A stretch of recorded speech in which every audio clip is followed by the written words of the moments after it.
PTSD, or post-traumatic stress disorder, is actually a collection of symptoms that arise after you've experienced actual or threatened death, serious injury, or sexual violence. Experiencing it directly, as a witness, or even just hearing about it. World Mental Health surveys indicated that 70% of the populations in the countries they studied experienced at least one traumatic event in their lifetime. And yet, the same populations only had an 8% indication of PTSD. So the reason that an event becomes something that causes PTSD is because of the severity of that psychological overwhelm that you experience.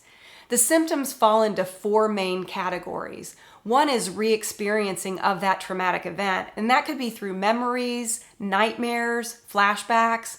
Two is avoidance of reminders of that traumatic event, which could be internal, like you avoid certain thoughts or memories, or external, you avoid particular people or places. The third is negative changes in your mood or your thinking. You could start thinking really extreme things like the world is not safe or I'm damaged. And the fourth area is hypervigilance. It's that sense of extreme arousal or reactivity after the event. All of these symptoms have to be experienced for at least 30 days, and they don't always start immediately after the traumatic event. They can actually get triggered later on by something that reminds you of what happened.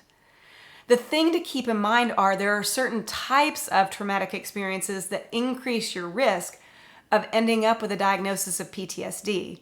And that would be things like combat exposure or sexual assault. Women who experienced sexual assault had a 45% chance of developing and meeting the criteria for PTSD. Other types of experiences that had a higher correlation with PTSD were things like child physical abuse, physical assault, a threat with a deadly weapon, and then a serious accident. There are also things in your background that can actually put you at a greater risk of developing PTSD, and those would be things like personal or family history of mental illness, severe or repeated traumatic events, being in the foster care system, also having a dysregulation of hormones like dopamine or serotonin, or having a serious injury because of the traumatic event.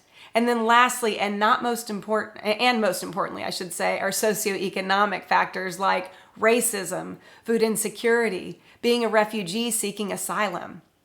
You can get a diagnosis from a physician, specifically a psychiatrist or a psychologist or a nurse practitioner or a physician assistant, but you don't have to have a diagnosis to get treatment and start calming down your nervous system. There are all kinds of clinicians out there who are doing evidence-based practices and really helping people reclaim their lives.